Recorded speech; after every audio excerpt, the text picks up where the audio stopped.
Thermodynamics में अभी तक आप लोग बेसिस को कवर कर चुके हो। हमने स्टार्ट किया था मैक्सवेल बोर्न स्क्वायर से, जहां पर हम लोगों ने वेरिएबल्स और पोटेंशियल के बीच में कुछ रिलेशंस देखे थे। उसके बाद हम लोगों ने कंप्लीट डेरिवेटिव को लिखना सीखा। कंप्लीट डेरिवेटिव को लिखने के बाद हम लोगों ने पार्शियल डेरिवेटिव को कैलकुलेट करना सीखा। उसके बाद हम लोगों ने थर्मोडायनामिक कोफिशिएंट पढ़े, अल्फा को देखा, बीटा को देखा और गामा को देखा। उसके बाद हम लोगों ने स्टेट फंक्शन को पढ़ा, पाथ फंक्शन को पढ़ा और with the help of Euler theorem हम लोगों ने स्टेट फंक्शन प्रूव करना भी सीखा। उसके बाद हम लोगों ने वर्क डन निकालना सीखा, रिवर्सिबल के केस के अंदर और इरिवर्सिबल के केस के अंदर। वर्क डन निकालने के बाद हम लोगों ने जूल थॉमसन एक्सपेरिमेंट पढ़ा और जूल थॉमसन एक्सपेरिमेंट के बाद हम लोगों ने कार्नोट इंजन, रेफ्रिजरेटर और हीट पंप के कंसेप्ट को भी अच्छे से देखा। उसके बाद हम लोगों ने इक्विपार्टीशन लॉ ऑफ एनर्जी पढ़ा, जो कि एक स्टैटिस्टिकल थर्मोडायनामिक्स का टॉपिक था, लेकिन थर्मोडायनामिक्स के अंदर हम लोग उसकी ज़रूरत पड़ने लगी। उसके बाद हम लोगों ने एंट्रोपी चेंज निकालना सीखा। हम लोग 4 प्रोसेस की बात कर रहे थे। रिवर्सिबल ट्रांसफॉर्मेशन की बात हम लोग लास्ट लेक्चर के अंदर कर चुके हैं। आज के लेक्चर के अंदर हम लोग पढ़ने वाले हैं कि रिवर्सिबल फेज ट्रांसफॉर्मेशन के केस के अंदर आप एंट्रोपी चेंज किस तरीके से निकाल सकते हो। तो चलिए शुरू करते हैं आज की क्लास।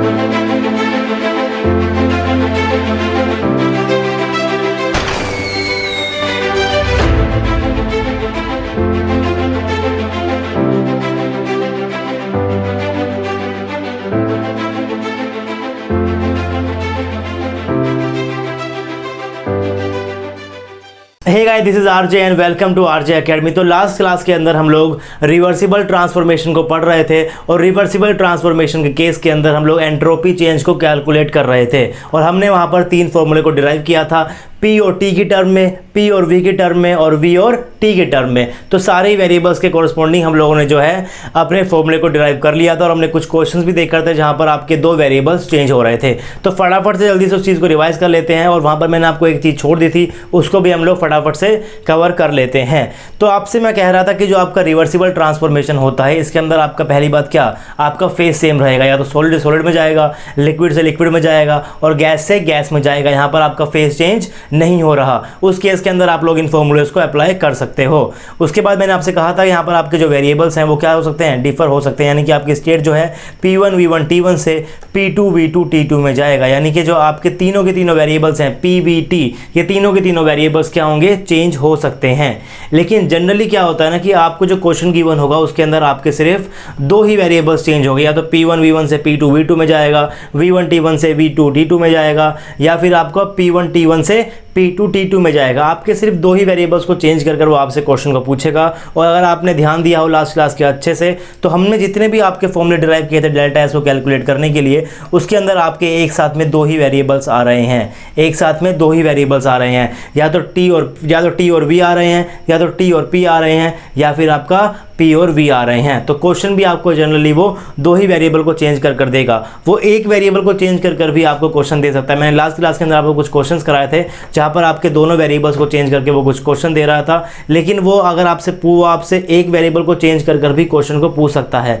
वो ऐसे भी आपसे बोल सकता है कि आपने क्या किया, आपने किसी भी गैस को रिवर्सिबली ट्रांसफॉर्म किया है फ्रॉम 1 एटमॉस्फेयर टू 10 एटमॉस्फेयर, और आपने कहा कि उसका टेम्परेचर आपने कांस्टेंट रख दिया प्रोसेस के अंदर, तो उसका एंट्रोपी चेंज क्या है। तो बेसिकली उसने आपको डेटा किस में दिया है, प्रेशर को उसने चेंज किया और टेम्परेचर को उसने कांस्टेंट रखा, तो डेटा उसने दिया है P और T की टर्म में। तो आप क्या करोगे, आप P और T वाला फॉर्मूले को यूज़ करोगे। P और T वाला फॉर्मूला आपका कहाँ है, P और T की टर्म में आपका फॉर्मूला क्या था, delta S equal to CP ln T2/T1 minus R ln P2/P1। ये आपका फॉर्मूला था T और P की टर्म में। और इस फॉर्मूले को आप अप्लाई तभी कर सकते हो जब आपका CV क्या होता है, टेम्परेचर इंडिपेंडेंट होता है। तो मान लीजिए उसने आपको टेम्परेचर इंडिपेंडेंट भी दिया हुआ है और उसने कहा है कि आपने गैस को रिवर्सिबली ट्रांसफॉर्म किया 1 एटमॉस्फेयर से 10 एटमॉस्फेयर के अंदर, आपने टेम्परेचर को कांस्टेंट रखा, यानी कि आपका प्रोसेस जो है वो आइसोथर्मल है। वो आइसोथर्मल वर्ड को भी यूज़ कर सकता है, वो टेम्परेचर को कांस्टेंट भी बोल सकता है, वो कुछ भी आपको बोल सकता है। तो अगर उसने टेम्परेचर को कांस्टेंट रखा, दैट मीन्स क्या, T1 = T2 हो गया।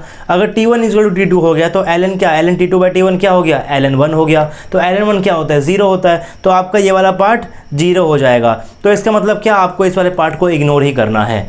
अगर आपको वो सिर्फ एक ही वेरिएबल को चेंज कर रहा है और दूसरे वेरिएबल को कांस्टेंट रख रहा है, तो कांस्टेंट वाले पार्ट को आप इग्नोर कर सकते हो। मान लो उसने आपको डेटा दिया कि आपने गैस को रिवर्सिबल ट्रांसफॉर्म किया और आपने उसको एक्सपेंड कर दिया फ्रॉम 100 सेंटीमीटर क्यूब से 300 सेंटीमीटर क्यूब, और उसने कहा कि आपका प्रोसेस रिवर्सिबली भी है और आइसोबारिक भी है। आइसोबारिक का मतलब क्या, आपका प्रेशर कांस्टेंट है, यानी कि उसने आपको डेटा किस किस में दिया है, आपको उसने प्रेशर के अंदर और वॉल्यूम के अंदर उसने आपको डेटा दिया है। तो आप कौन सा फॉर्मूला यूज करोगे, आप यूज करोगे V और P वाला फॉर्मूला। पहली बात तो V और P वाला फॉर्मूला आपका कहाँ है, V और P वाला फॉर्मूला आपका ये रहा, delta S equal to CP ln V2 by V1 plus CV ln P2 by P1। मैं ले रहा हूँ कि आपका CP और CV जो है उसने टेम्परेचर इंडिपेंडेंट दिया है। मैं बार बार आपको इस चीज़ के ऊपर जोर दे रहा हूँ कि आपका CP और CV टेम्परेचर इंडिपेंडेंट है, तभी आप इन फॉर्मूलेस को अप्लाई कर सकते हो। क्योंकि नेट के अंदर एक बार इंट्रोड्यूस हो चुका है जहाँ पर आपको CV उसने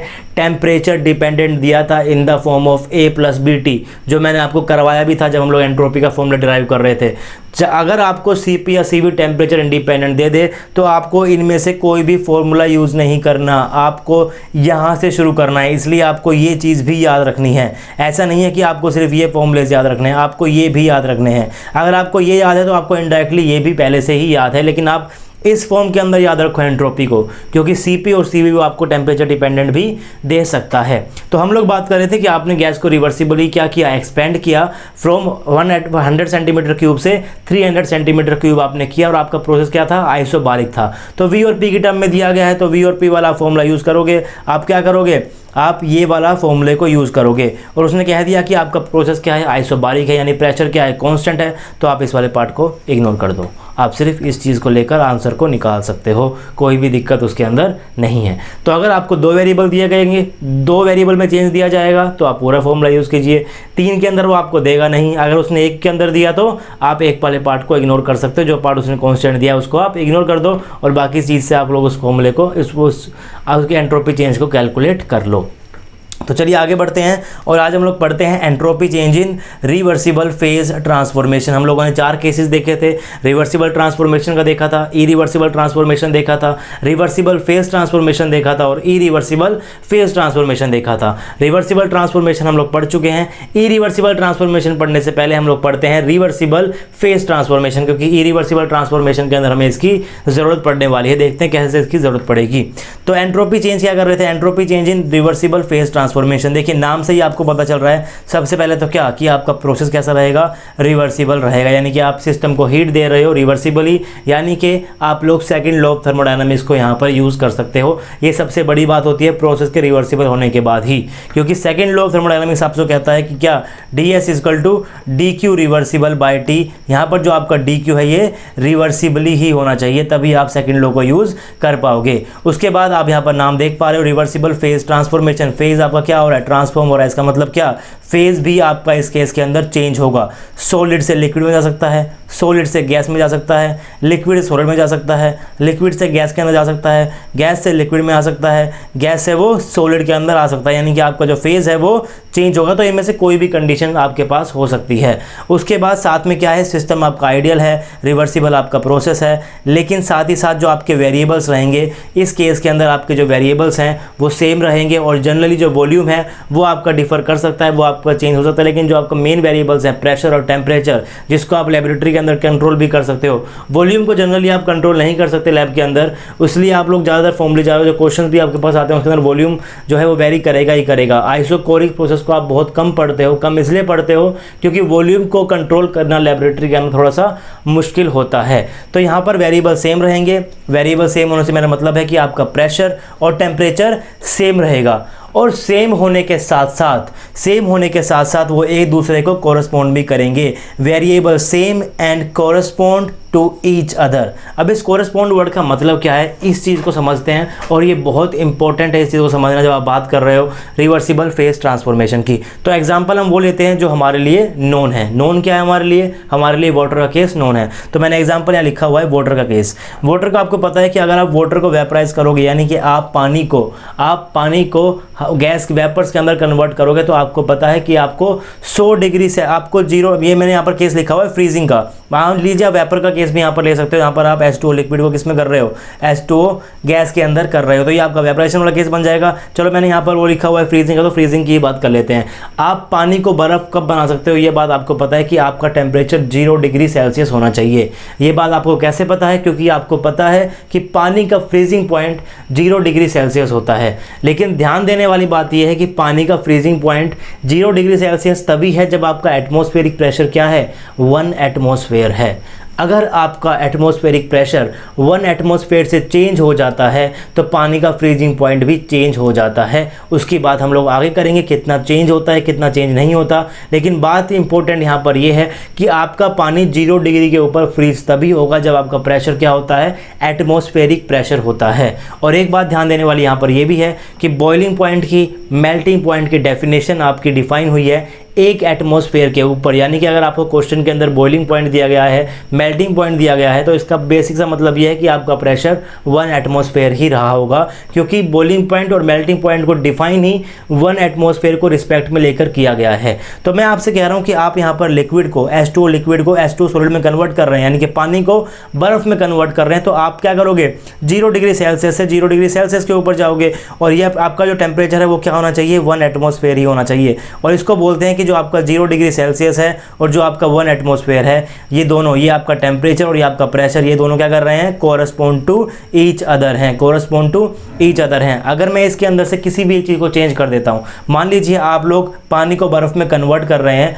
तो आपका टेम्परेचर क्या रहा, आपका टेम्परेचर आपका सेम रहा, -10 डिग्री सेल्सियस, 10 डिग्री सेल्सियस रहा। लेकिन आपका प्रेशर क्या है, प्रेशर आपका सेम है, 1 एटमॉस्फेयर आपका सेम है, टेम्परेचर भी आपका सेम है। लेकिन दिक्कत यहाँ पर यह है कि आपको पता है कि अगर आपका प्रेशर 1 एटमॉस्फेयर है तो पानी आपका फ्रीज 0 डिग्री सेल्सियस पे होगा, ना कि -10 डिग्री सेल्सियस के ऊपर होगा। इसका मतलब ये टेम्परेचर कंडीशन और ये प्रेशर कंडीशन एक दूसरे के कोरस्पॉन्ड नहीं है। जब आपके पास ये एक दूसरे के कोरस्पॉन्ड नहीं होते तो आपका प्रोसेस हो जाता है इरिवर्सिबल। रिवर्सिबल फेज ट्रांसफॉर्मेशन वो होता है जिस केस के अंदर आपका फेज डिफर कर रहा हो, वेरिएबल सेम हो और सेम होने के साथ साथ वो एक दूसरे के कोरस्पॉन्ड भी कर रहे हों। अगर वो सेम है और एक दूसरे के कोरस्पॉन्डिंग नहीं है तो वो केस हो जाता है आपका इरिवर्सिबल का। अगर वेरिएबल डिफर ही कर रहे हैं तो वो भी केस किसका है, इरिवर्सिबल का। तो रिवर्सिबल के केस के अंदर, रिवर्सिबल फेज ट्रांसफॉर्मेशन के केस के अंदर आपका फेज तो डिफर करेगा लेकिन वेरिएबल सेम रहेगा, प्योरिटी सेम रहेगा और साथ साथ वो एक दूसरे के कोरस्पॉन्डिंग भी होने चाहिए। अगर एक दूसरे के कोरस्पॉन्डिंग नहीं है तब भी आपका प्रोसेस इरिवर्सिबल, अगर वो डिफर कर रहे हैं तब भी आपका वो केस इरिवर्सिबल।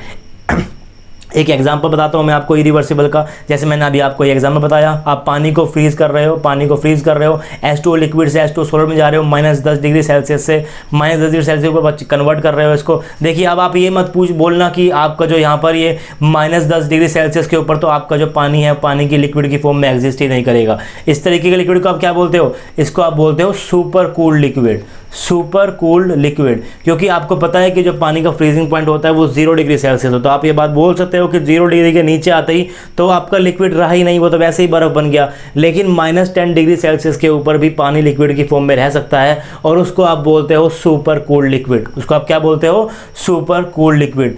तो अगर आप मैं बात करूं कि आपके पास स्टेट ऑफ मैटर कितनी होती है, तो आपके पास सॉलिड भी होता है, लिक्विड भी होता है, गैस भी होता है और आपके पास सुपर कूल्ड लिक्विड भी होते हैं। ये एडवांस लेवल की केमिस्ट्री जब आप आगे जाकर पढ़ोगे, पीएचडी के अंदर बात करोगे तो वहाँ पर आपको सुपर कूल्ड लिक्विड के बारे में भी बताया जाएगा। तो पानी जो है वो -10 डिग्री के ऊपर भी एग्जिस्ट कर सकता है, लेकिन हमारा फोकस किस चीज़ के ऊपर है, हमारा फोकस ये है कि आपका यहाँ पर टेम्परेचर और आपका प्रेशर एक दूसरे के कोरस्पॉन्डिंग नहीं है। इसलिए जो मेरा ये केस है किसका है, इरिवर्सिबल फेज ट्रांसफॉर्मेशन का है। मान लीजिए आपका टेम्परेचर और प्रेशर सेम रहा, लेकिन आपका यहाँ पर जैसे आप यहाँ पर वेपराइजेशन कर रहे हो, H2O लिक्विड को H2O वेपर के अंदर कन्वर्ट कर रहे हो, तो आपको पता है कि आप 100 डिग्री सेल्सियस का बॉइलिंग पॉइंट होता है, तो 100 डिग्री सेल्सियस के ऊपर आपका पानी जो है वो बॉयल होना शुरू हो जाता है। लेकिन यहाँ पर इंपॉर्टेंट बात ये भी है कि आपके पानी का बॉइलिंग पॉइंट 100 डिग्री सेल्सियस तभी होता है जब आपका एटमॉस्फेरिक का प्रेशर क्या होता है, 1 एटमॉस्फेयर होता है। इस केस में मैंने यहाँ पर प्रेशर क्या लिखा हुआ है, 2 एटमॉस्फेयर लिखा हुआ है। इसका मतलब 100 degree Celsius temperature, 2 atmosphere pressure, POT. इस केस में आपका सेम तो है, वेरिएबल्स चेंज तो नहीं हुए, लेकिन ये एक दूसरे के कोरस्पॉन्ड नहीं है, एक दूसरे के साथ नहीं चलने वाले हैं, क्योंकि प्रेशर आपका यहाँ पर 2 एटमॉस्फेयर के ऊपर आपके पानी का बॉइलिंग पॉइंट 100 डिग्री सेल्सियस नहीं होता। वो कितना होता है उसकी बात बाद में करेंगे, लेकिन 2 एटमॉस्फेयर पे 100 डिग्री सेल्सियस तो नहीं होता। अगर वो नहीं होता तो वो एक दूसरे के कोरस्पॉन्ड नहीं कर रहे, एक दूसरे के कोरस्पॉन्ड नहीं कर रहे, तो आपका जो केस है ये रिवर्सिबल फेज ट्रांसफॉर्मेशन का नहीं है। पहली चीज़ तो आपका यही इंपॉर्टेंट होता है कि आपको ये पहचानना है कि आपका केस किस चीज़ का है। तो पानी आपके लिए नोन है, तो अगर आपको क्वेश्चन के अंदर पानी दिया जाएगा, H2O दिया जाएगा, तो उसके अंदर वो आपको बॉइलिंग पॉइंट और फ्रीजिंग पॉइंट नहीं भी दे, क्योंकि आपको वो चीज़ें पता होनी चाहिए कि पानी कितने के ऊपर फ्रीज हो रहा है, पानी कितने के ऊपर बॉयल हो रहा है, ये चीज़ आपको पता भी होगी। लेकिन अगर उसने कोई और गैस दे दी, कोई और लिक्विड दे दिया, कोई और सॉलिड दे दिया, तो उस केस के अंदर वो आपको फ्रीजिंग पॉइंट भी देगा और आपको मेल्टिंग पॉइंट भी देगा। ऐसा नहीं है कि आपको सभी कंपाउंड के फ्रीजिंग पॉइंट और मेल्टिंग पॉइंट को याद करना है। लेकिन अगर उसने क्वेश्चन के अंदर आपको सिर्फ बॉइलिंग पॉइंट और सिर्फ मेल्टिंग पॉइंट दिया, तो उस चीज़ को आप समझ जाना कि उसका प्रेशर, अगर उसने प्रेशर को डिफाइन नहीं किया है, अगर उसने आपको नहीं बताया कि प्रेशर मेरा यहाँ पर 5 एटमॉस्फेयर है, 6 एटमॉस्फेयर है, 10 एटमॉस्फेयर है, तो आप वहाँ पर मानकर चलना कि आपका प्रेशर क्या है, 1 एटमॉस्फेयर है, क्योंकि आपका बॉइलिंग पॉइंट और मेल्टिंग पॉइंट डिफाइन होता है 1 एटमॉस्फेयर प्रेशर के लिए। तो चलिए आगे बढ़ते हैं। मैंने यहाँ पर लिखा हुआ है reversible phase transformation are those transformation in which phase generally differ, phase differ करेगी करेगी, but variables P and T remain same. Generally आपका जो वॉल्यूम है वो वेरी कर सकता है, लैब के अंदर वॉल्यूम को कंट्रोल करना थोड़ा मुश्किल होता है, तो वॉल्यूम आपका चेंज हो सकता है, लेकिन प्रेशर और टेम्परेचर आपका सेम रहेगा, और सेम होने के साथ साथ and corresponding to each other. ये चीज़ बहुत इंपॉर्टेंट है, कोरस्पॉन्डिंग टू ईच अदर। पानी का केस को लेकर मैंने आपको समझाया कि आखिर कोरस्पॉन्डिंग टू ईच अदर का मतलब क्या होता है। प्रेशर टेम्परेचर आपका सेम रहा लेकिन कोरस्पॉन्डिंग नहीं रहा, तो irreversible phase transformation. Pressure temperature अगर आपका वेरी कर गया, चाहे उनमें से सिर्फ प्रेशर वेरी कर जाए, चाहे सिर्फ टेम्परेचर वेरी कर जाए, तो वो किसका केस, तो भी वो केस आपका इरिवर्सिबल का। दोनों वेरी कर जाए तो भी किसका केस, इरिवर्सिबल का। रिवर्सिबल का कौन सा केस, प्रेशर टेम्परेचर सेम रहने चाहिए, सेम रहने के साथ साथ एक दूसरे के कोरस्पॉन्डिंग भी होने चाहिए। तो ये केस आपका किसका हो गया, रिवर्सिबल फेज ट्रांसफॉर्मेशन का हो गया। तो जनरली हम लोग किस चीज़ की बात करने वाले रिवर्सिबल फेज ट्रांसफॉर्मेशन में, आपका प्रेशर भी सेम रहे, आपका टेम्परेचर भी सेम रहे, उन दो एक दूसरे के कोरस्पॉन्डिंग भी रहे, और आपका फेज भी चेंज हो रहा हो। तो जनरली हम यहाँ पर किस चीज़ की बात करेंगे, हम बात करेंगे वेपराइजेशन की, हम बात करेंगे सब्लिमेशन की, जहाँ पर आपकी स्टेट चेंज हो रही हो और टेम्परेचर और प्रेशर एक दूसरे के कोरस्पॉन्डिंग हो। जैसे कि आप बात कर लो कि आपका सॉलिड से लिक्विड में आप जा रहे हो, तो सॉलिड से लिक्विड में कब जाता है, उसके मेल्टिंग पॉइंट के ऊपर। आपका सॉलिड लिक्विड में कब कन्वर्ट होगा, उसके मेल्टिंग पॉइंट के ऊपर। मेल्टिंग पॉइंट डिफाइन आपका 1 एटमॉस्फेयर के लिए है। तो अगर आपको कंडीशन दे रखी हो TM सॉलिड से लिक्विड जा रहा है, TM दे रखा है, यानी कि मेल्टिंग पॉइंट का टेम्परेचर दे रखा हो, और आपको दे रखा हो प्रेशर आपका क्या है, 1 एटमॉस्फेयर, यानी कि T और P सेम भी रहे और एक दूसरे के कोरस्पॉन्डिंग भी है, यानी कि ये जो मेरा केस है, ये तो आपका केस रिवर्सिबल फेज ट्रांसफॉर्मेशन का केस है। और रिवर्सिबल फेज ट्रांसफॉर्मेशन के केस के अंदर आपने कहा कि आपका प्रोसेस रिवर्सिबल है, तो आप सेकंड लॉ ऑफ थर्मोडायनामिक्स का यूज़ कर सकते हो। और इसमें अच्छी बात यह है कि सिर्फ सेकंड लॉ ऑफ थर्मोडायनामिक्स का यूज़ करके आप एंट्रोपी चेंज को भी कैलकुलेट कर सकते हो। तो in reversible phase transformation entropy change में be obtained by using the definition. Definition किसकी, सर सेकंड लॉ ने दी गई है। सेकंड लॉ में क्या डेफिनेशन दी गई है, ds equal to dq reversible by t, dq reversible by t। मान लीजिए आपका सॉलिड से लिक्विड में चेंज हो रहा है, टेम्परेचर आपका क्या है, Tm है, यानी कि मेल्टिंग पॉइंट के ऊपर। मेल्टिंग पॉइंट के ऊपर आप लोग सॉलिड को लिक्विड में चेंज कर रहे हो, तो आप जो हीट देते हो उसको आप क्या बोलते हो, उसका भी एक प्रॉपर नाम होता है। जैसे आप अगर मैं सॉलिड को लिक्विड में चेंज करो तो उसको बोलते हो latent heat of fusion. Latent heat of fusion देने के बाद आपका लिक्विड सॉलिड में कन्वर्ट होता है, लेकिन उसी हीट को तो लेके आपका सॉलिड लिक्विड में कन्वर्ट होगा। अगर लिक्विड से सॉलिड में जाने में 10 किलो जूल लग रहे हैं, तो सॉलिड से लिक्विड में आने में 10 किलो जूल लगेंगे। फर्क क्या होगा, सॉलिड से लिक्विड लाने में 10 किलो जूल देनी पड़ेगी, 10 किलो जूल देनी पड़ेगी, लेकिन लिक्विड सॉलिड में आने में 10 जूल निकालनी पड़ेगी, लेकिन सेम अमाउंट ऑफ हीट निकालनी पड़ेगी। तो हम तो यहाँ पर बात कर रहे हैं मैग्नीट्यूड की, यानी कि अगर मैं बात करूँ लिक्विड से गैस में जाने के लिए आपको टेम्परेचर दे रखा है बॉइलिंग पॉइंट का, टेम्परेचर दे रखा है बॉइलिंग पॉइंट का। आप लिक्विड से गैस के अंदर जा रहे हो और आप बॉइलिंग पॉइंट के ऊपर एक कन्वर्जन कर रहे हो, और बॉइलिंग पॉइंट के साथ साथ आपका टेम्परेचर प्रेशर भी क्या है, 1 एटमॉस्फेयर है। दैट मीन्स आपका टेम्परेचर और प्रेशर एक दूसरे के कोरस्पॉन्डिंग भी है, एक दूसरे के कोरस्पॉन्डिंग भी ज़रूरी है। तो लिक्विड को जब आप गैस में कन्वर्ट कर रहे हो तो आपको सिस्टम को हीट देनी पड़ती है। कितनी हीट देनी पड़ती है? जितनी हीट रिक्वायर्ड है उसके वेपराइजेशन को करने के लिए, और उसको आप क्या बोलते हो? डेल्टा एच वेपराइजेशन बोलते हो। तो आपका टेम्परेचर तो सेम रहा, आपने सिस्टम को डेल्टा एच वेपराइजेशन हीट दी, तो आपका डेल्टा एच क्या हो गया? सिंपल सी बात है, आपने हीट कितनी दी? डी क्यू आपने कितना दिया? डी क्यू आपने दिया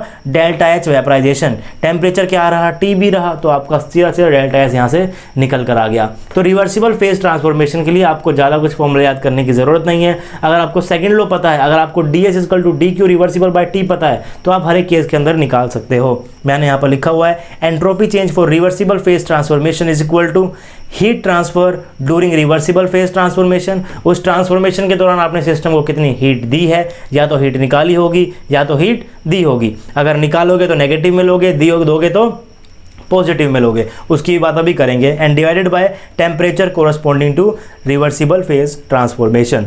किस टेम्परेचर के ऊपर आप लोग ट्रांसफॉर्मेशन कर रहे हो, आपको उससे डिवाइड करना है, आपका एंट्रोपी चेंज निकल कर आ जाएगा।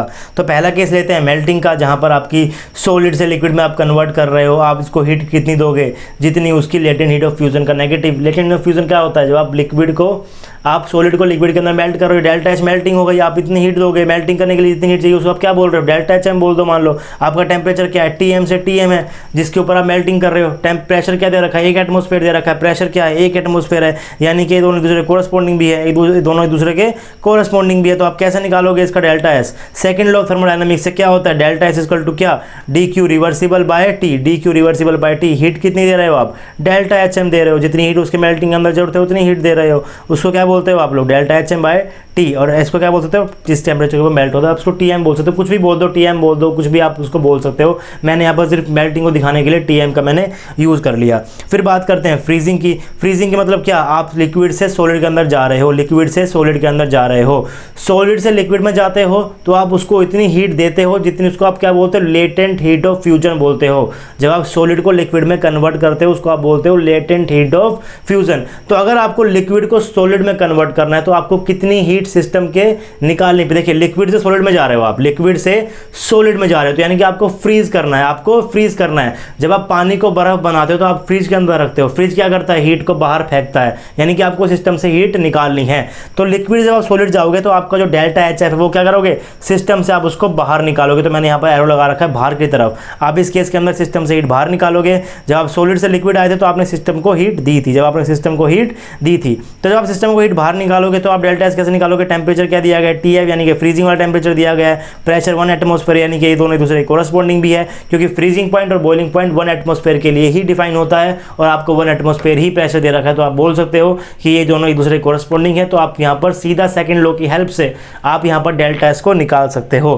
तो आपका डेल्टा एस क्या हो गया? D Q reversible by T. D Q कितना है? कितनी हीट आपने ली है? Delta H F. अभी डेल्टा एच एफ नेगेटिव है वो एक अलग बात है, आपको साइन याद नहीं रखना है, साइन अपने आप बात हो जाएगी। अगर आप सिस्टम से हीट निकाल रहे हो तो ऑटोमेटिकली आपका डेल्टा एच एफ नेगेटिव में आएगा, तो आपका डेल्टा एस भी नेगेटिव में आएगा। और इन फॉर्मूलों से आप लोग ये भी बता सकते हो कि आपकी जो गैस है उसकी एंट्रोपी ज़्यादा होती है लिक्विड से, लिक्विड की एंट्रोपी ज़्यादा होती है सॉलिड से, या फिर आप ये बोल सकते हो कि सॉलिड की एंट्रोपी कम होती है लिक्विड से, लिक्विड की एंट्रोपी कम होती है किससे? गैस से। उसको देखते हैं किस तरीके से बताते हैं हम लोग। मान लीजिए आपका जो पहला केस है ये क्या है? सॉलिड से लिक्विड में जा रहे हो, तो सॉलिड से लिक्विड में आपको बनाना तो आपको सिस्टम को हीट देनी पड़ेगी। अगर आप सिस्टम को हीट दोगे तो आपका डेल्टा एच एम क्या? डेल्टा एच एम आपका पॉजिटिव। डेल्टा एच एम आपका क्या हो गया? पॉजिटिव हो गया। डेल्टा एच एम क्या? Positive. D M T M temperature हमेशा क्या होता है? पॉजिटिव होता है, यानी कि क्या आपका डेल्टा एस भी पॉजिटिव आ गया। अब डेल्टा एस बेसिकली क्या है इस केस के अंदर? आप सॉलिड से लिक्विड में जा रहे हो, इसका मतलब क्या? इसका मतलब entropy of liquid minus entropy of solid equal to क्या? पॉजिटिव। इसका मतलब क्या? एंट्रोपी ऑफ लिक्विड ज़्यादा रही होगी एंट्रोपी ऑफ सॉलिड से। तो यहाँ से आप इसको भी प्रूव कर सकते हो, आप मेल्टिंग वाले केस से भी प्रूव कर सकते हो, आप फ्रीजिंग वाले केस से लो, फ्रीजिंग से भी करके दिखा देता हूँ। फ्रीजिंग के अंदर क्या है? आप सिस्टम से हीट निकाल रहे हो, तो आपका डेल्टा एच एफ क्या होगा? नेगेटिव। अगर आपका डेल्टा एच एफ नेगेटिव तो ये तो आपका क्या हो गया? नेगेटिव। आप सिस्टम से हीट को निकाल रहे हो। टी एफ क्या होता है? पॉजिटिव होता है। नेगेटिव डिवाइड बाय पॉजिटिव क्या हो गया? नेगेटिव। इसका मतलब क्या? आपका delta S negative, delta S negative. और इस केस के लिए डेल्टा एस क्या? एंट्रोपी ऑफ सॉलिड, सॉलिड कहाँ है, प्रोडक्ट में है, तो entropy of product minus reactant, product में क्या है सॉलिड, रिएक्टेंट में क्या है लिक्विड, तो entropy of solid minus entropy of liquid क्या, नेगेटिव। इसका मतलब क्या, आपका entropy of solid less than entropy of liquid, यानी कि आपकी लिक्विड की एंट्रोपी ज़्यादा होती है। तो उस चीज़ को आप यहाँ से भी प्रूव कर सकते हो। तो इस तरीके से आप लोग यहाँ पर निकालोगे एंट्रोपी चेंज। जब आपके पास केस कैसा दिया गया होगा, आपको दिया गया होगा रिवर्सिबल फेज ट्रांसफॉर्मेशन का। तो मेल्टिंग की बात कर ली और फ्रीजिंग की बात कर ली, यानी कि आपने सॉलिड और लिक्विड को लेकर देख लिया। अब बात करते हैं लिक्विड और वेपराइजेशन के अंदर, यानी कि वेपराइजेशन की भी बात करेंगे और वेपराइजेशन का उल्टा क्या होता है, कंडेंसेशन की बात करेंगे। अगर मुझे वेपराइजेशन करना है, यानी कि मुझे लिक्विड को वेपर के अंदर चेंज करना है, तो जाहिर सी बात है आपको सिस्टम को हीट देना पड़ेगा। उसको आप क्या बोलते हो, हीट वेपराइजेशन बोलते हो, रिप्रेजेंट करते हो डेल्टा एच वेपराइजेशन से। तो मैंने यहाँ पर डेल्टा एच वेपराइजेशन भी कर दिया। उसके बाद आप कर रहे हो इस कन्वर्जन को बॉइलिंग पॉइंट के ऊपर। प्रेशर आपका 1 है, टेम्परेचर बॉइलिंग पॉइंट ही लिया हुआ है, प्रेशर आपका 1 एटमॉस्फेयर है, यानी कि ये दोनों एक दूसरे के कॉरस्पॉन्डिंग भी है। तो आप यहाँ पर delta S directly second law की हेल्प से निकाल सकते हो। तो आपका डेल्टा एस वेपराइजेशन क्या निकल कर आएगा, D Q reversible by T, यानी कि आपने कितनी हीट सिस्टम को दी और किस टेम्परेचर के ऊपर आपने दी, उससे आपको डिवाइड करना है। तो आपने कितनी हीट सिस्टम को दी, डेल्टा एच वेपराइजेशन, आपने इतनी अमाउंट ऑफ हीट दी, किस टेम्परेचर पे दी, टीबी पे दी। ये आपका सिंपल डेल्टा एस वेपराइजेशन हो गया। और यहाँ से आप बोल सकते हो कि जो आपका डेल्टा एस वेपराइजेशन है वो क्या है, पॉजिटिव है, क्योंकि आप सिस्टम को हीट दे रहे हो। तो अगर आपका डेल्टा एस वेपराइजेशन पॉजिटिव है, टेम्परेचर तो आपका पॉजिटिव होता ही है, तो आपका डेल्टा एस भी यहाँ से क्या निकल कर आ गया, पॉजिटिव निकल कर आ गया। डेल्टा एस इसके अंदर क्या है, entropy of vapour minus entropy of liquid, entropy of product minus entropy of reactant equal to क्या निकला, पॉजिटिव निकला। इसका मतलब क्या, एंट्रोपी ऑफ वेपर यानी कि एंट्रोपी ऑफ गैस भी आप बोल सकते हो is greater than entropy of liquid. तो ये चीज़ें आप यहाँ से भी प्रूव कर सकते हो। अब बात करते हैं इसके उल्टे केस की। वेपराइजेशन का रिवर्स क्या होता है, कंडेंसेशन। मेल्टिंग का रिवर्स क्या था, फ्रीजिंग। फ्रीजिंग का रिवर्स क्या, मेल्टिंग। वेपराइजेशन का रिवर्स क्या, कंडेंसेशन। कंडेंसेशन का रिवर्स क्या, वेपराइजेशन। तो इनके हम साथ में पढ़ रहे हैं, जो आपके दोनों प्रोसेस हैं उनको हम साथ में पढ़ रहे हैं।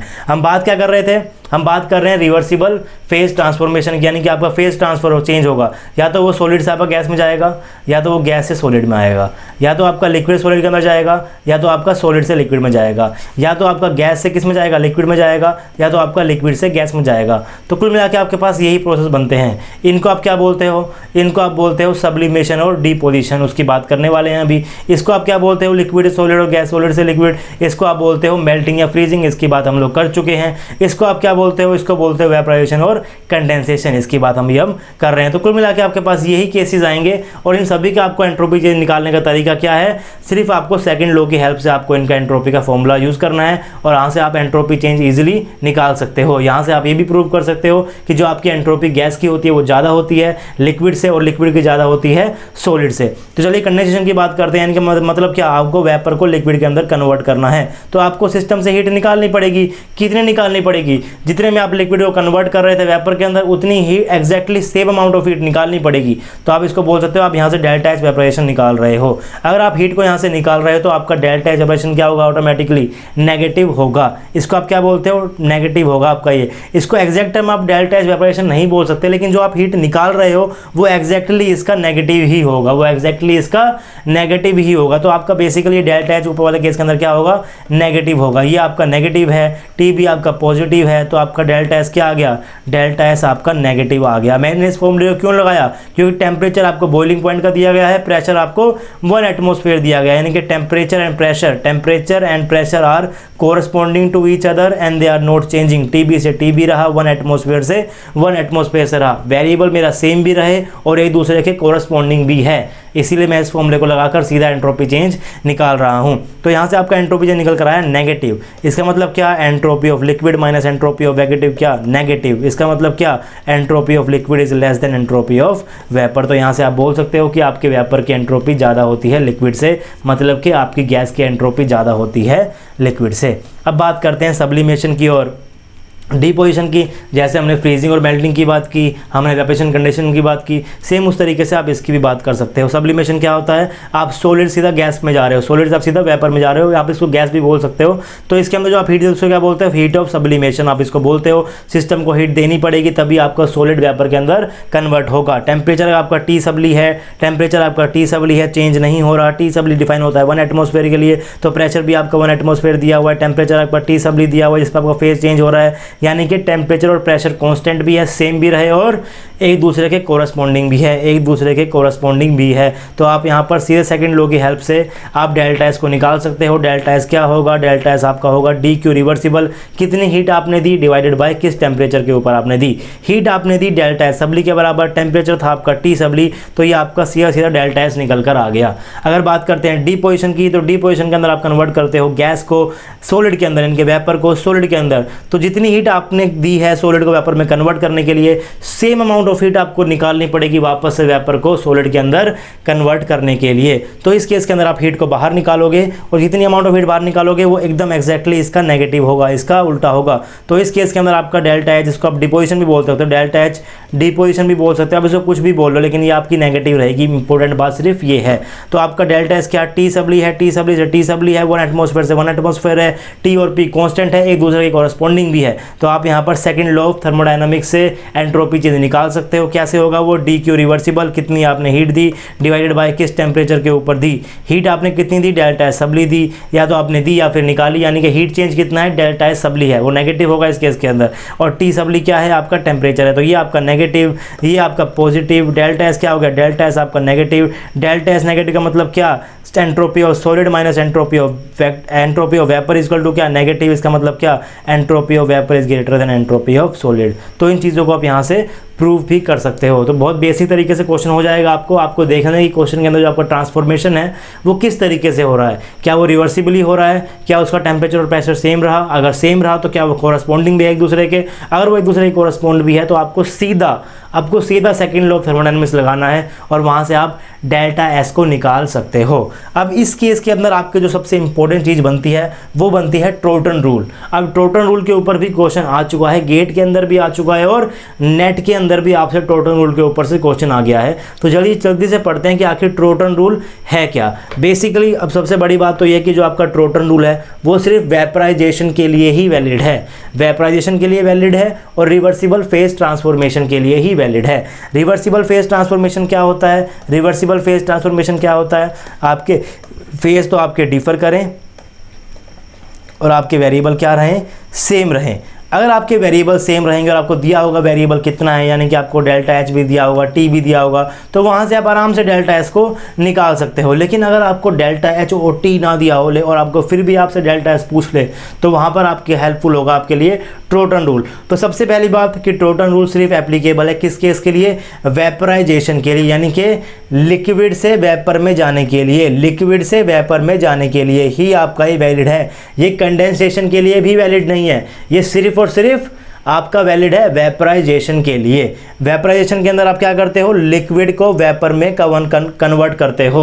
और ऐसा भी नहीं है कि हर एक केस, हर एक वेपराइजेशन के लिए वैलिड है ये किस वेपराइजेशन के लिए वैलिड है, जहां पर आपका जो लिक्विड आप जिसको आप वेपराइज कर रहे हो उस लिक्विड का बॉइलिंग पॉइंट 150 केल्विन से ज़्यादा होना चाहिए, उस लिक्विड का बॉइलिंग पॉइंट 150 केल्विन से ज़्यादा होना चाहिए, और साथ साथ वो लिक्विड जो है आपका हाइड्रोजन बॉन्ड फॉर्मेशन नहीं करना चाहिए।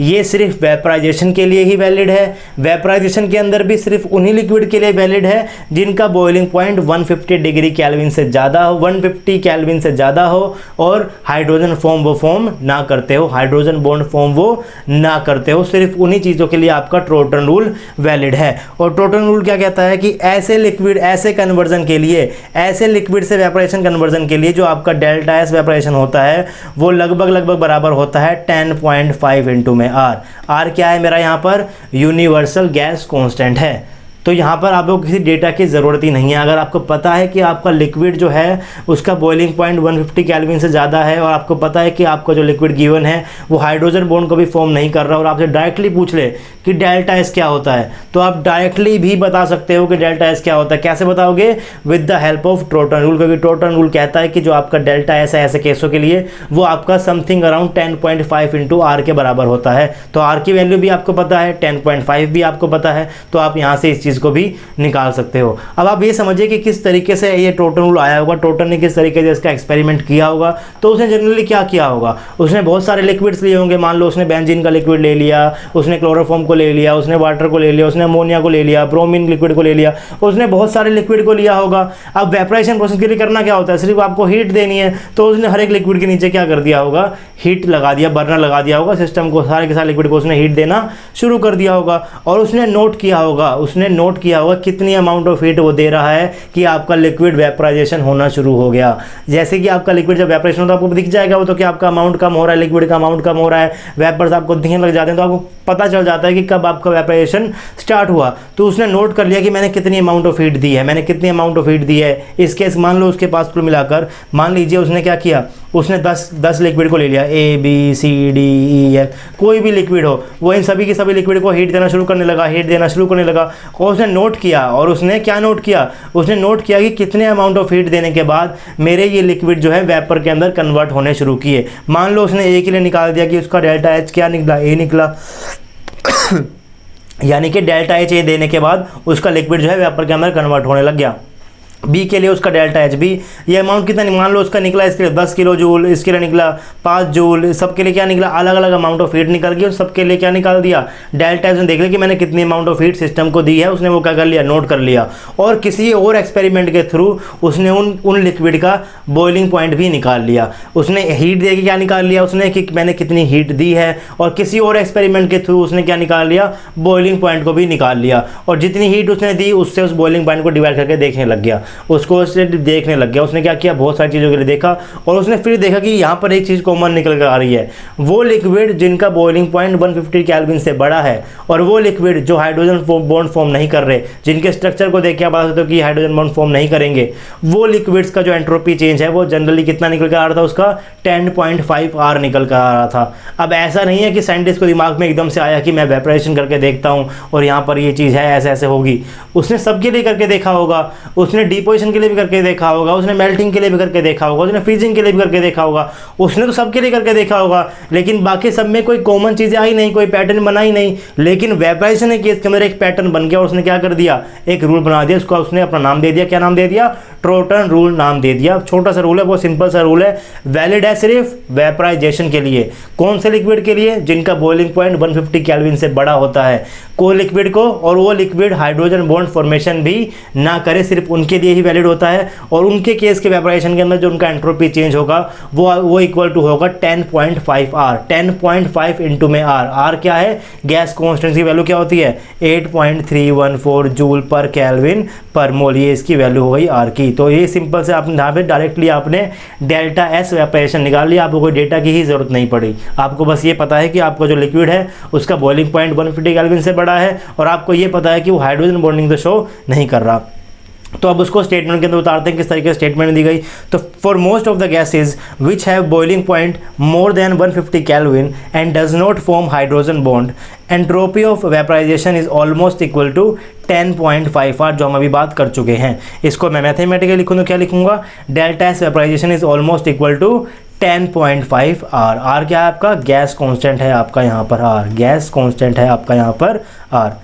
उसके बाद उसने ये भी बताया कि no such rule exist for fusion, melting और सब्लिमेशन, किसी और प्रोसेस के लिए आपका ये रूल एग्जिस्ट नहीं करता है। उसके बाद उसने कहा कि बेंजीन और टोलिन टोटन रूल को फॉलो कर रहे हैं, क्योंकि बेंजीन और टोलिन दोनों का जो बॉइलिंग पॉइंट होता है वो 150 केल्विन से बड़ा होता है, और बेंजीन भी हाइड्रोजन बॉन्डिंग शो नहीं करता और टोलिन भी हाइड्रोजन बॉन्डिंग शो नहीं करता। तो ये दोनों लिक्विड जो है वो आप टोटन रूल को अच्छा खासा फॉलो कर रहे थे। और उसने कहा water does not follow Totan rule, water का स्ट्रक्चर आपका क्या होता है, H2O, और सभी को पता है कि वाटर तो हाइड्रोजन बॉन्डिंग को शो करता है, तो वैसे भी टोटन रूल को ये फॉलो नहीं करेगा। तो ये आपको एक जो पेज है टोटन रूल का, ये भी आपको याद होना चाहिए, क्योंकि जनरली जब आपको क्वेश्चन देगा, ये कब हेल्पफुल है टोटन रूल, जब आपको पेपर के अंदर कोई क्वेश्चन दिखे और दिखे कि इसके अंदर कुछ डाटा जो है बहुत कम दिया गया है, तो मैं किस तरीके से डेल्टा एस को निकालूं, तो आप वहाँ पर टोटन रूल को याद करना, और टोटन रूल को ये याद करना कि वो किस चीज़ के लिए दिया गया है। उसके लिए जो लिक्विड की कंडीशन है वो ये है कि उसका बॉइलिंग पॉइंट लिक्विड का 150 केल्विन से बड़ा होगा, और वहाँ पर आपको जो है हाइड्रोजन बॉन्डिंग को वो शो नहीं करेगा। तो जनरली क्वेश्चन के अंदर वो आपको बॉइलिंग पॉइंट देगा, लिक्विड का नाम देगा और आपसे डेल्टा एस को पूछ लेगा। तो आप सोचोगे कि यार मैं खाली बॉइलिंग पॉइंट से डेल्टा एस निकालूँ कैसे। जब आपके पास डेटा थोड़ा सा कम आपको लगे कि डेटा यार मुझे इसके अंदर कम दिया गया है, तो वहाँ पर आप टोटल रूल को याद करो। अगर आपको खाली बॉइलिंग पॉइंट दिया गया है तो वहाँ से भी आप डेल्टा एस निकाल सकते हो with the help of total rule, बशर्ते टोटल रूल की कंडीशंस वहाँ पे सेटिस्फाई करता हो। तो एक क्वेश्चन देखते हैं, जो क्वेश्चन आपके गेट के अंदर आए हुए हैं। क्वेश्चन मैंने जैम का भी लिया है। एक तो क्वेश्चन वो है जो मैंने अभी आपको जस्ट पढ़ाया टोटल रूल का, वो गेट के अंदर पूछा गया था एक बार। क्या क्वेश्चन था, what is the enthalpy change for 3 mole of benzene if we vaporise it reversibly. तो आपको क्वेश्चन के अंदर सिर्फ ये चीज़ गिवन थी कि what is the enthalpy change for 3 mole of benzene. 3 mole of benzene के लिए एंथैल्पी चेंज यानी कि आपको डेल्टा एच निकालना है। आपको गिवन क्या है, बॉइलिंग पॉइंट ऑफ बेंजीन आपको गिवन है 80 डिग्री सेल्सियस, आपको ये गिवन है। तो आपको क्वेश्चन को देख के समझना है कि यार इस क्वेश्चन के अंदर जो है मेरे पास डेटा बहुत कम सा गिवन है, तो मैं कहाँ जाऊँ। तो आपको जाना है टोटल रूल के ऊपर। और देखिए अभी अभी मैंने आपको टोटल रूल पढ़ाया है और आप एक क्वेश्चन को कर रहे हो तो आपको ये चीज़ें थोड़ी सी ईजी लगेंगी। लेकिन जब आप एग्जाम के अंदर जाकर बैठते हो तो ऐसा नहीं है कि आप जस्ट टोटल रूल को पढ़ के ही बैठे हुए हो। तो वहां पर जो है आप सारा सिलेबस पढ़कर बैठे हुए हो। आपको गैस करना, आपको पहले ये पता होना चाहिए कि ये जो मेरा क्वेश्चन है किस टॉपिक से है, मैं दिमाग के अंदर किन चीज़ों को याद करूं, कौन से फॉर्मूले को याद करूं। तो अभी तो आपको ये चीज़ें बहुत ईजी लग रही होंगी जो मैं आपको क्वेश्चन कराता हूँ क्लास के साथ साथ। आप कहते हो यार तो बहुत ईजी क्वेश्चन है, लेकिन वो सारे क्वेश्चन गेट के अंदर और नेट के अंदर आए हुए हैं और क्वेश्चन ऐसे ही आते हैं। आपको फॉर्मूला अगर याद है तो आपके पास फॉर्मूले अगर 5 वेरिएबल है तो क्वेश्चन के अंदर वो आपको 4 वेरिएबल देगा, आपसे वो 5वां वेरिएबल ही पूछेगा, बशर्ते आपको वो इक्वेशन याद हो। अभी हम क्या करते हैं यहाँ लेक्चर के अंदर, मैंने आपको कोई टॉपिक पढ़ाया, उस टॉपिक से मैं आपको क्वेश्चन कराता हूँ। तो टॉपिक तो आपने जस्ट पढ़ा है तो उसके रिलेटेड तो आपको फॉर्मूला याद है, तो आप तुरंत उस क्वेश्चन को कर देते हो, आपको लगता है कि बहुत ईजी क्वेश्चन है। लेकिन टेस्ट आपका तब होता है जब आप एग्जाम हॉल के अंदर बैठे हुए हो और आपको वो फॉर्मूला जस्ट आपने अभी नहीं पढ़ा, आपने फॉर्मूला 1 महीना पहले, 10 दिन पहले या 5 दिन पहले पढ़ा है। और सबसे बड़ी बात तो ये कि आपको ये पता होना चाहिए कि मैं इस क्वेश्चन को पढ़ते हुए किस फॉर्मूले को लगाऊंगा। तो आप इस क्वेश्चन के अंदर देखिए आपसे वो डेल्टा एच को पूछ रहा है और डेटा यहाँ पर बहुत कम दिया गया है। अगर डेटा बहुत कम दिया गया है तो आपको टोटल रूल को याद करना ही पड़ेगा, क्योंकि टोटल रूल एक ऐसा रूल है जिसके अंदर डेटा के बिना आप डेल्टा एस को निकाल सकते हो। अगर आप डेल्टा एस को निकाल सकते हो और आपका प्रोसेस रिवर्सिबली है तो आप वहाँ पर सेकेंड लॉ ऑफ थर्मोडायनामिक्स को भी लगा सकते हो। अगर वहाँ पे फेज ट्रांजिशन हो रहा है तो इसका मतलब आप डेल्टा एच को भी निकाल सकते हो। तो इस केस के अंदर आपने क्या देखा, आपने देखा कि आपके पास डेटा जो है बहुत कम है, आपको सिर्फ मोल दिए गए हैं जिसका इतना कुछ खास यूज़ होता नहीं है फॉर्मूले के अंदर, और उसने बताया हुआ है कि आपका रिवर्सिबली फेज ट्रांसफॉर्मेशन हो रहा है और सिर्फ आपको बॉइलिंग पॉइंट गिवन है कितना, 80 डिग्री सेल्सियस। तो पहले तो आप इस डिग्री सेल्सियस को केल्विन के अंदर बदलो, कैसे बदलोगे, 80 + 273। तो ये कितना निकल कर आया, ग्रेटर देन 150 तो होगा ही, ग्रेटर देन 150 केल्विन तो आपके पास ये निकल कर आया। इसका मतलब टोटल रूल तो आप यहाँ पर लगा सकते हो। उसके बाद जो आपका गैस का नाम है वो दिया हुआ है बेंजीन। बेंजीन का स्ट्रक्चर कोई ऐसा होता है, क्या बेंजीन आपके पास, क्या बेंजीन हाइड्रोजन बॉन्डिंग करती है, नहीं, वो तो शो नहीं करती। ऊपर से तो मैंने पढ़ा है कि टोटल रूल के अंदर बेंजीन और टोलिन तो बहुत अच्छे तरीके से फॉलो करती है। तो आपकी बेंजीन टोटल रूल को फॉलो करती है, इसका बॉइलिंग पॉइंट भी ज़्यादा है, तो इसका मतलब आप यहाँ पर सीधा क्या लगाओ, टोटल रूल को लगाओ। तो आपका डेल्टा एस क्या हो जाएगा, लगभग 10.5 आर हो जाएगा। तो आर की वैल्यू तो आपको पता है, टीबी यानी कि बॉइलिंग पॉइंट भी आपको गिवन है। आपको तो डेल्टा एस पूछा गया, आराम से बता दोगे आप, सिर्फ टीबी को मल्टीप्लाई करना है, 10.5 इंटू में आर इंटू में क्या, इंटू में टीबी। बस आपको टीबी किस में लेना है, केल्विन के अंदर लेना है। 10.5 इंटू में क्या, आर क्या, 8.131 जूल पर मोल पर केल्विन, इंटू में क्या, टीबी, क्या आपको बॉइलिंग पॉइंट दिया गया है, क्या बॉइलिंग पॉइंट आपको दिया गया है, 80 डिग्री सेल्सियस यानी कि 80 + 273, ये आपका क्या है, केल्विन के अंदर है। ये आपको पर मोल में गिवन है तो आपको मोल भी काटना पड़ेगा, इंटू में क्या कर दो आप, मोल से भी इसको 3 मोल से यहाँ पर मल्टीप्लाई कर दो, आपका आंसर सीधे से निकल कर आ गया। वैसे भी जो आपका डेल्टा एच होता है ये 1 मोल के लिए होता है, अगर आप 3 मोल के लिए करोगे तो यहाँ पर इसको 3 से मल्टीप्लाई भी करोगे, तो आप यहाँ से भी इसको 3 से मल्टीप्लाई कर सकते हो। आपका डायरेक्टली डेल्टा एच यहाँ पर निकल कर आ जाएगा और आप ईजिली इस चीज़ को भी कर सकते हो। एक क्वेश्चन जो लिया है मैंने, इसके अंदर आपका टोटल रूल नहीं लग रहा, ना तो इसके अंदर एंट्रोपी चेंज पूछी गई है, लेकिन एक अच्छा क्वेश्चन था जो जैम के अंदर आपसे पूछा गया था, फिजिक्स के अंदर पूछा गया है। ये फिजिक्स के IIT जैम में पूछा गया था वहाँ पर ये, और MSQ था, यानी कि आपके मल्टीपल सेलेक्ट आंसर थे। ऐसा नहीं है कि सिर्फ एक ही ऑप्शन सही होगा, ऐसा भी हो सकता है कि 1 भी सही हो, 2 भी सही हो, 3 भी सही हो या फिर 4 भी सही हो। तो उसका एक क्वेश्चन था, यहाँ पर मैं ले लेता हूँ किस तरीके से क्वेश्चन को करना है। क्वेश्चन था given the following PV diagram which of the following statement are true. आपको PV डायग्राम दिया गया है और आपसे पूछा है कि कौन सी स्टेटमेंट यहाँ पर सही है। तो पहली स्टेटमेंट आपको गिवन थी, work done by the gas is maximum along path 3। आपको डायग्राम दिया गया है PV का, आई से F स्टेट में गए हो आप, आई से कहाँ गए हो, F स्टेट के अंदर गए हो थ्रू पाथ 1 पाथ ये रहा, सेकेंड वाला पाथ सीधा है, थर्ड वाला पाथ आपका ये रहा। तो आपसे पूछा गया कि work done by the gas is maximum along path 3। तो पहले तो आप याद करो कि आखिर आपका वर्क डन का फॉर्मूला क्या होता है, और ग्राफ के थ्रू आप वर्क डन कैसे निकाल सकते हो। तो आपको पता है कि जो आपका वर्क डन होता है, देखिए क्वेश्चन फिजिक्स का है तो सिर्फ साइन के अंदर गलती होगी, लेकिन ये आपका न्यूमेरिकल भी नहीं है तो यहाँ पर साइन में भी कोई गलती आपकी नहीं होगी। जनरली जो फिजिक्स के अंदर आपका वर्क डन होता है वो क्या होता है, PdV आपका वर्क डन होता है, और इसका क्या करते हो आप, इंटीग्रेशन करते हो। केमिस्ट्री में क्या होता है, W इक्वल टू माइनस का PdV का आप इंटीग्रेशन करते हो। तो साइन की गलती तब होती है जब आपके पास कोई न्यूमेरिकल होता है, लेकिन यहाँ पर तो न्यूमेरिकल है ही नहीं, तो आप कुछ भी ले लो कोई फर्क पड़ेगा यहाँ पर नहीं।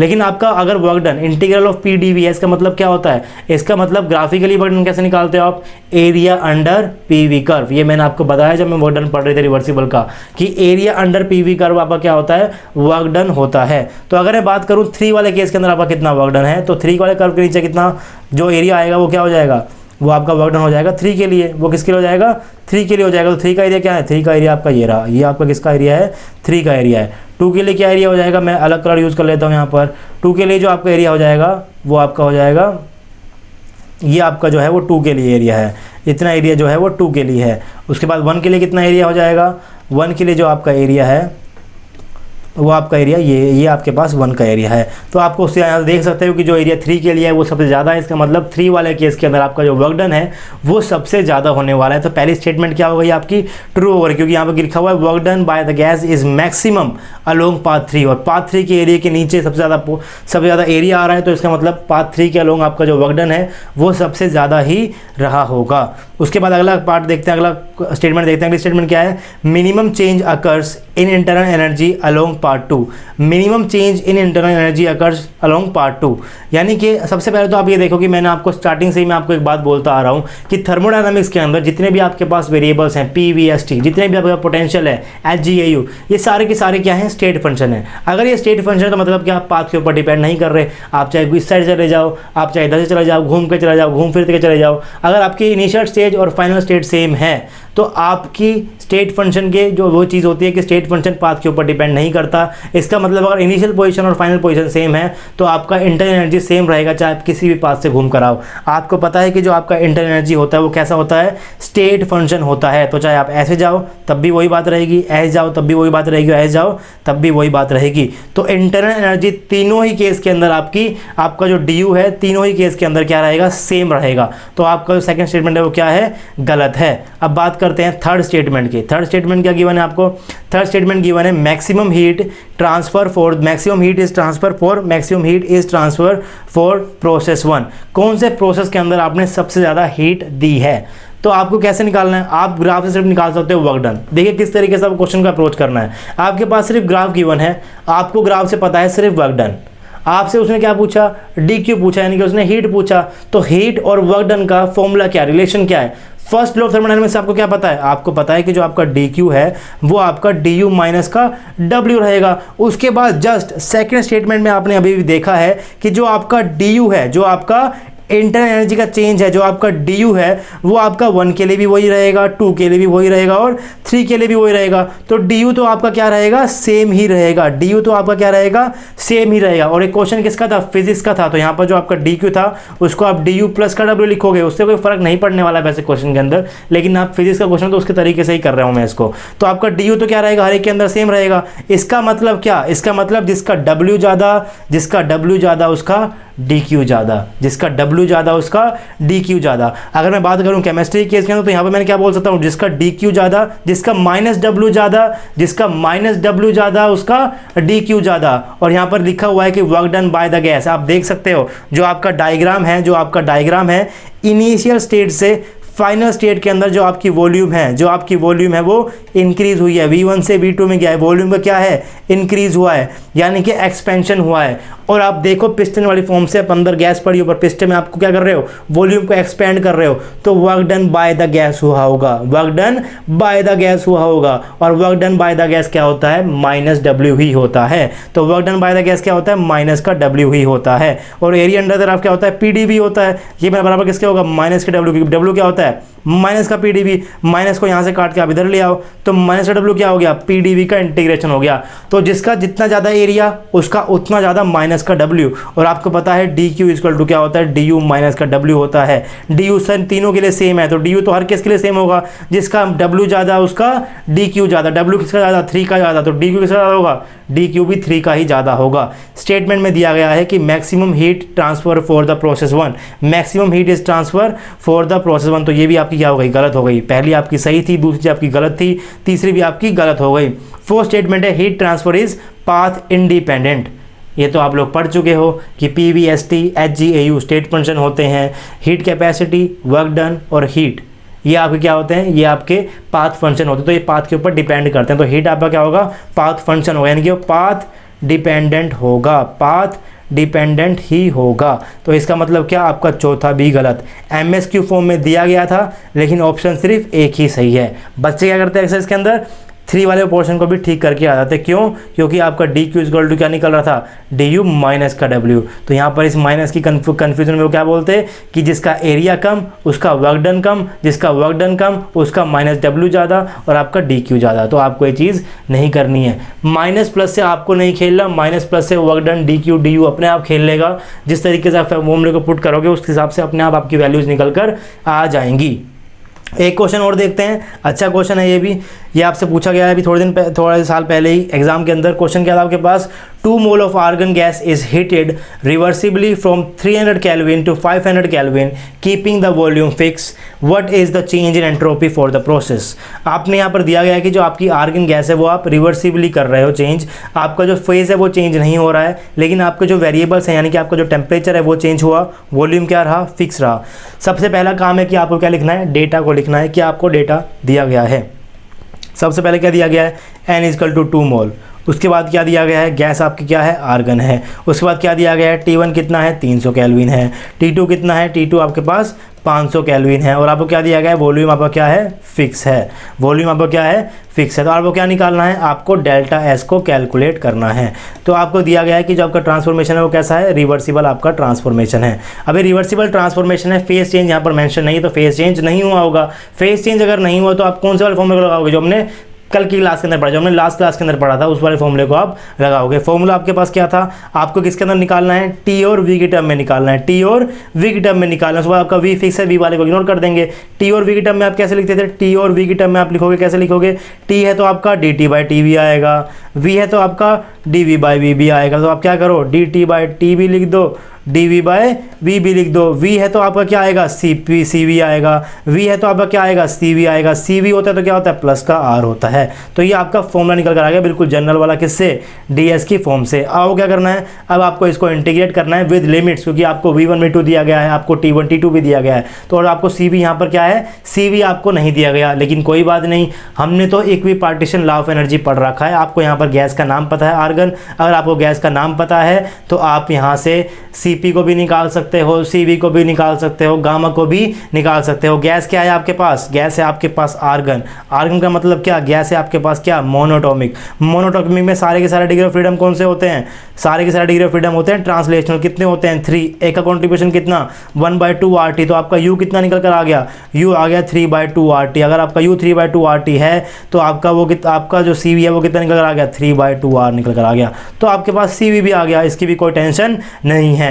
जब आप इस फॉर्मूले को इंटीग्रेट करोगे तो आपके पास ds निकल कर क्या आएगा, ds का डेल्टा S बोल सकते हो, उसको डेल्टा S क्या निकल कर आएगा, CV को बाहर रख लो क्योंकि टेम्परेचर डिपेंडेंट दिया नहीं हुआ। अगर दिया नहीं हुआ तो आप टेम्परेचर इंडिपेंडेंट ही मानोगे। तो CV आपका बाहर है, ये हो गया आपका ln T2/T1 प्लस का क्या R ln V2/V1। अब आपका वॉल्यूम इस केस के अंदर फिक्स है। अगर वॉल्यूम फिक्स है इसका मतलब क्या, V1 = V2। अगर V1 = V2 है तो V2/V1 क्या हुआ, 1 हो गया। अगर V2/V1 1 है तो यानी कि ln V2/V1 क्या हुआ, ln 1 हुआ। ln 1 क्या होता है, 0। तो आप इस पूरी टर्म को इग्नोर कर सकते हो, इस पूरी टर्म को इग्नोर कर सकते हो। तो मैंने क्या किया, मैंने इस टर्म को इग्नोर कर दिया और जो चीज़ आपके पास बची हुई है मैं उस चीज़ को अब आगे यहाँ पर लिख देता हूँ। आगे क्या बच गया आपके पास, आपके पास बच गया कि जो आपका डेल्टा S है वो आपका हो गया CV ln T2/T1। आपको तो लॉग की वैल्यू पता है, जब आपका बेस 10 आपको उसकी वैल्यू याद भी है और आपको पेपर के अंदर उसकी जो क्वेश्चन है उसके नीचे आपको लॉग 10 की, लॉग बेस 10 के अंदर आपको वैल्यू गिवन भी थी। तो आपका डेल्टा एस क्या हो गया, सी वी की वैल्यू रखो, सी वी की वैल्यू क्या निकली 3/2 इंटू में आर क्या है 8.314 इंटू में लोग क्या करोगे 2.003 इंटू में लोग के अंदर क्या T2 क्या दे रखा है, T2 है 500, ये क्या है डिवाइडेड बाय 300। और इस केस के अंदर आपको मोल भी दिया गया है, मोल कितना दिया गया है आपको 2 मोल्स आपको यहाँ पर दिया गया है। तो आप समझदार हो, आप यहाँ पर आगे n लगा दोगे और n क्या करके आप यहाँ पर भी 2 लगा दोगे और फिर आप जब इसको पूरा कैलकुलेट करोगे तो आपके पास आंसर निकल कर आएगा कितना, आपके पास आंसर निकल कर आएगा जो आपके पास यहाँ पर ऑप्शन दिया गया है, कहाँ गया आपके ऑप्शन, आपके पास आंसर निकल कर आएगा 12.74 जूल पर केल्विन। और जैसे ही आपके पास 12.74 जूल पर केल्विन निकल कर आएगा, आप क्या करोगे, अब ऑप्शन ए को टिक करोगे और एक नेगेटिव मार्क को स्कोर इजीली कर सकते हो। नेगेटिव मार्क कैसे स्कोर करोगे उसकी बात करते हैं अभी। आप भी ऑप्शन को ध्यान से देखो, ऑप्शन के अंदर गिवन है आपके पास क्या 12.74, 12 पॉइंट से आप इस क्वेश्चन को पहले खुद कर देखिए, आप इसकी वैल्यूज़ को निकाल कर देखिए। मैं आपको क्वेश्चन के साथ ही आंसर इसलिए बनाना शुरू कर देता हूं ताकि आपका और मेरा टाइम वेस्ट ना हो। आप वीडियो को पॉज किया करो, पॉज करने के बाद आंसर को निकाल के देखा करो। आप इसका आंसर निकाल कर देखिए कि आपका आंसर निकल कर आएगा, उसके बाद आप सही आंसर को सेलेक्ट कीजिए और फिर मैं आपको थोड़ी देर में आंसर बताऊंगा। अगर आपका आंसर मैच कर रहा है तो आपका कॉन्फिडेंस बढ़ता है और आपके एग्जाम के अंदर उस कॉन्फिडेंस के चलते आपका पेपर अच्छा होने के चांसेस ज़्यादा हो जाते हैं। तो जब आप इन सभी वैल्यूज़ को आपने यहाँ पर पुट किया, जो मैंने सारी की सारी वैल्यू यहाँ पर पुट की, क्या पुट की मैंने एन सी वी, ये मैंने पुट किया एन, ये मैंने पुट किया सी वी, ये मैंने पुट किया क्या लोग वाला पार्ट, और ये क्या है T2/T1 है। तो जब मैं सारी वैल्यू को पुट करूँगा तो आपके पास निकल कर क्या आएगा 12.74, आपके पास निकल कर आएगा 12.74 जूल पर केल्विन, ये आपके पास निकल कर आएगा। आपने यूज़ किया फॉर्मूला NCV 2.303 log T2/T1। तो देखिए T से T की यूनिट कट जाएगी, यहाँ पर तो कोई यूनिट आपके पास बचेगी नहीं, 2.303 से इसकी भी यूनिट कट जाएगी, CV की यूनिट बच जाएगी। CV की यूनिट के अंदर आपके पास जो मोल आएगा, नीचे रिवर्स में मोल आएगा, उस मोल से आप इस मोल को भी काट दोगे तो आपके पास यूनिट के अंदर से मोल कट जाएगा। तो आपका आंसर निकल कर आएगा जूल पर केल्विन के अंदर, जूल पर केल्विन के अंदर आपके पास निकल कर आएगा आंसर। लेकिन जो आपको ऑप्शन गिवन है वो पर मोल के अंदर गिवन है। जो आपका 12.74 आएगा वो किसके लिए निकाला आपने, वो तो आपने 2 मोल के लिए निकाला है, वो आपने 2 मोल के लिए निकाला है। आपको सारे के सारे ऑप्शन जूल पर केल्विन पर मोल दिए गए हैं, जूल पर केल्विन पर मोल दिए गए हैं, तो आपको आंसर भी पर मोल के अंदर ही निकालना है। तो या तो आप स्टार्टिंग के अंदर ही मोल मत लो, लेकिन स्टार्टिंग में तो आप मोल ले दोगे क्योंकि क्वेश्चन के अंदर मोल दिया गया है, स्टार्टिंग में ध्यान जाएगा ही नहीं यूनिट के ऊपर, तो क्योंकि आप तो क्वेश्चन को देखोगे, वेरिएबल्स को लिखोगे, फॉर्मूले के अंदर वैल्यू पुट करोगे और अपना आंसर निकाल दोगे। फिर बाद में आप लोग यूनिट के ऊपर ध्यान दोगे नहीं, क्योंकि आपका तो आंसर एग्जैक्टली मैच कर रहा है। 12.74 निकला था, 12.74 मिल गया और इसको आप टिक लगा कर आ जाओगे। तो दिक्कत यहीं पर शुरू होती है। आप देखो कि आपको यूनिट क्या दी गई है, जूल पर केल्विन पर मोल दी गई है, सारी के सारी की यूनिट्स। तो आपको ये स्टार्टिंग में ध्यान रखो इस चीज़ का कि आप 2 मोल को लेकर ही मत चलो, आप स्टार्टिंग में क्या लेकर चल लो, 1 मोल को लेकर चल लो, एन की वैल्यू 1 लेकर चल लो। लेकिन अगर आपने 2 लेकर चले और आपका आंसर निकल कर आया 12.74 पर जूल पर केल्विन और आपको जूल पर मोल में दिया गया, तो आप इसको 2 से डिवाइड कर दो, आंसर आ जाएगा 6.73 जूल पर केल्विन पर मोल। और आपका जो ऑप्शन बी है ये आपका सही हो जाएगा। तो यूनिट्स का भी आपको ध्यान रखना है, किस तरीके से यूनिट्स को लिखना है, कौन सा आपको डेल्टा एस का फॉर्मूला रखना है, आपको टोटल रूल कब लगाना है वो भी आपको पता होना चाहिए। जब आपके पास डेटा थोड़ा सा कम सा दिख रहा हो, आपको डेटा बहुत कम दिख रहा हो, लिक्विड दिख रहा हो, आपको डेल्टा एस या डेल्टा एच पूछा हो, सिर्फ बॉइलिंग पॉइंट गिवन हो, तो समझ जाओ कि आप टोटल रूल को वहाँ पर लगाने वाले हो, वही लगेगा। अगर वो ना लग रहा होता वहाँ पर तो आपको तो और डेटा दे रखा होता ताकि आप डेल्टा एस को निकाल लो। पर अगर डेटा ही नहीं है, सिर्फ बॉइलिंग पॉइंट है, तो कैसे निकालोगे, टोटल रूल की हेल्प से आप लोग निकाल सकते हो। तो नेक्स्ट क्लास के अंदर हम लोग नेक्स्ट प्रोसेस पढ़ेंगे जो कि हमारा है इरिवर्सिबल फेज ट्रांसफॉर्मेशन। आज हमने कौन सा पढ़ा है, रिवर्सिबल फेज ट्रांसफॉर्मेशन पढ़ा है, जहां पर आपका फेज तो चेंज हो रहा है लेकिन वेरिएबल सेम है, सेम होने के साथ साथ वो एक दूसरे के कोरस्पॉन्डिंग भी कर रहे हैं। और मैंने आपको आज ही क्लास में बताया, लेकिन अगर वो कोरस्पॉन्ड ना कर रहे हो तो वो इरिवर्सिबल होता है। तो मैंने आपको एक आइडिया दिया है कि इरिवर्सिबल फेज ट्रांसफॉर्मेशन क्या होता है, जहाँ पर आपके वेरिएबल सेम हो लेकिन एक दूसरे के कोरस्पॉन्डिंग ना हो तो इरिवर्सिबल, अगर वो सेम ही ना हो तो भी इरिवर्सिबल। तो रिवर्सिबल के अंदर थोड़ा सा केसेस निकल कर आएंगे ज़्यादा, वहाँ पे हम लोग फॉर्मूले ड्राइव करेंगे किस तरीके से आप लोग निकाल सकते हो एंट्रोपी चेंज को। तो उसके बाद हम लोग करेंगे नेक्स्ट लेक्चर के अंदर। आज के लिए आप इतना पढ़िए, इसके ऊपर जितने भी क्वेश्चन आए हुए नेट JRF के अंदर आप उनको ट्राई कीजिए किस तरीके से आप उन क्वेश्चन को कर सकते हो। तब तक के लिए आप पढ़ते रहिए, पढ़ाते रहिए और खुश रहिए। Thank you.